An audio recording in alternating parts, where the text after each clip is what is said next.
राधे राधे। आज हम आगे के विस्तार के बारे में आपको बताएंगे। भक्तमाल में जो आगे आगे विस्तार होगा उसके बारे में एक एक जानकारी आपके पास प्रतिदिन हर दिन हमारी कोशिश रहेगी कि समय से ही आपके पास पहुंचे, जिससे आप उससे उस तरीके से ही जुड़े रहें कि आज आपने जो करा आगे आप अगले दिन इच्छा जागृत हो कि हाँ अब आगे क्या। अब आइए शुरू करते हैं आगे का वर्णन।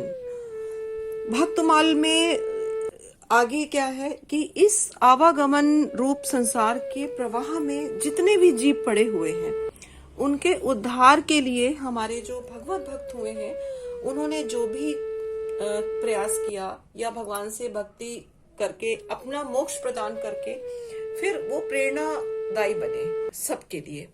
तो उसी क्रम में उसी श्रृंखला में आज जिस प्रसंग का नाम जुड़ रहा है या जिस भक्त का नाम, प्रसंग क्या सब भक्त ही हैं हमारे, जिसे हम भी क्या उनके उससे ग्रहण करें। तो आज हम शुरू करते हैं जिन भक्त के बारे में, उनका नाम है सदन कसाई। प्राचीन समय में सदन नामक कसाई जाति के एक भक्त हो गए हैं। यद्यपि ये जाति के कसाई थे फिर भी इनका हृदय दया से पूर्ण था। आजीविका के लिए और कोई उपाय न होने से दूसरों के यहाँ से मांस लाकर बेचा करते थे। स्वयं अपने हाथों से पशुवध नहीं करते थे।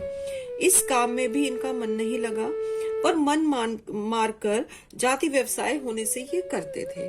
सदन का मन तो श्री हरि के चरणों में रमा था। रात दिन वे केवल हरि हरि करते ही रहते थे। भगवान अपने भक्त से दूर नहीं रह सकते। सदन के घर में वे शालिक राम रूप में विराजमान थे। सदन को इसका बिल्कुल भी भान नहीं था, पता ही नहीं था। वे तो शालिक राम को एक मात्र पत्थर का एक बाट समझते थे। बाट मीन्स आप लोग जानते हैं जो तराजू होता है, उसको तौलने के लिए जिसका हम उपयोग करते हैं उसको बोलते हैं बाट। उससे वे मांस तौला करते थे। एक दिन एक साधु सदन की दुकान के सामने से होके जा रहे थे। अचानक उनकी दृष्टि पड़ी और उन्होंने शालिक राम भगवान को पहचान लिया। मांस विक्रेता कसाई के यहाँ अपवित्र स्थल में शालिक राम को देखकर बड़ा साधु को क्लेश हुआ, बहुत दुख हुआ। उन्होंने सदन से मांगकर शालिक राम को ले लिया। सदन ने भी प्रसन्नता पूर्वक साधु को वो चमकीला बाट दे दिया। साधु बाबा कुटिया पर पहुंचे। उन्होंने विधि पूर्वक शालिक राम जी की पूजा की, परंतु भगवान को उससे प्रसन्नता नहीं हुई।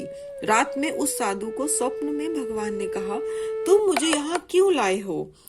मुझे तो अपने भक्त सदन के घर में ही बड़ा सुख मिलता था। जब ये वो मांस तौलने के लिए मुझे उठाता था तब उसके शीतल स्पर्श से मुझे अत्यंत आनंद मिलता था।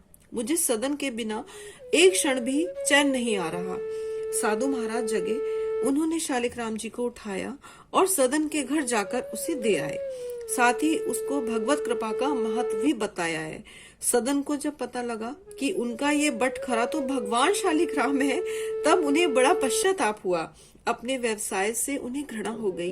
वे शालिक राम जी को लेकर पुरुषोत्तम क्षेत्र श्री जगन्नाथपुरी जी चल पड़े। मार्ग में संध्या समय सदन जी एक गांव में एक गृहस्थ के घर ठहरे। उस घर में स्त्री पुरुष दो ही व्यक्ति थे। स्त्री का आचरण अच्छा नहीं था। वो अपने घर ठहरे हुए इस स्वस्थ सुंदर पुरुष पर मोहित हो गई। आधी रात के समय सदन जी के पास आकर वो अनेक प्रकार की चेष्टाएं करने लगी। ये देखकर वे हाथ जोड़कर बोले, तुम तो मेरी माता हो, अपने बच्चों की परीक्षा मत लो माँ, मुझे तुम आशीर्वाद दो। उस स्त्री ने समझा मेरे पति के भय से ही मेरी ये बात नहीं मानता। वो गई और तलवार लेकर सोते हुए अपने पति का सिर काट दिया और कहने लगी, प्यारे अब डरो मत, मैंने अपने पति का सिर काट लिया, अब तुम मुझे स्वीकार करो। सदन भय से कांप उठे। स्त्री के अनुमय विनय करते जब देख लिया कि उनकी प्रार्थना स्वीकार नहीं हो सकती तो वो द्वार पर आकर छाती पीट पीट कर रोने लगी। लोग उसका रुदन सुनकर एकत्र हो गए। उसने कहा, इस यात्री ने मेरे पति को मार डाला है और यह मेरे साथ बलात्कार करना चाहता था। लोगों ने सदन को खूब भला बुरा कहा, कुछ ने मारा भी, पर सदन ने कोई सफाई नहीं दी। मामला न्यायाधीश के पास गया। सदन तो अपने प्रभु की लीला देख रहे थे, अतः अपराध न करने पर भी अपराध स्वीकार कर लिया। न्यायाधीश की आज्ञा से उनके दोनों हाथ काट लिए गए। सदन के हाथ कट गए, खून की धारा चलने लगी। उन्होंने इसे अपने प्रभु की कृपा ही माना। उनके मन में भगवान के प्रति बिल्कुल भी रोष नहीं हुआ। भगवान के सच्चे भक्त इस प्रकार कष्ट पाने पर भी अपने स्वामी की दया ही मानते हैं। भगवान नाम का कीर्तन करते हुए सदन जगन्नाथपुरी जी को चले गए। उधर पुरी में प्रभु ने पुजारी को स्वप्न में आदेश दिया, मेरा भक्त सदन मेरे पास आ रहा है, उसके हाथ कट गए हैं, पालकी लेकर जाओ और उसे आदर पूर्वक ले आओ। पुजारी पालकी को लेवाकर गए और आग्रह पूर्वक सदन को उसमें बैठाकर ले आए। सदन ने जैसे ही श्री जगन्नाथ जी को दंडवत करके कीर्तन के लिए भुजाएं उठाई, उनके दोनों हाथ पुनः ठीक हो गए। प्रभु की कृपा से हाथ ठीक हुए, पर मन में शंका बनी ही रही कि वे काटे ही क्यों गए। रात में स्वप्न में भगवान ने सदन जी को बताया कि तुम पूर्व जन्म में काशी में विद्वान ब्राह्मण थे। एक दिन एक गाय कसाई के घेरे से भागी जा रही थी। उसने तुम्हें पुकारा, तुमने कसाई को जानते हुए भी गाय के गले में दोनों हाथ डालकर उसे भागने से रोक लिया।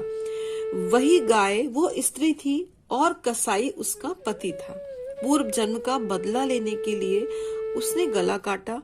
तुमने भयतुर गाय को दोनों हाथों से पकड़कर कसाई को सौंपा। इस पाप से तुम्हारे हाथ काटे गए। इस दंड से तुम्हारे पाप का नाश हो गया। सदन ने भगवान की असीम कृपा का परिचय पाया।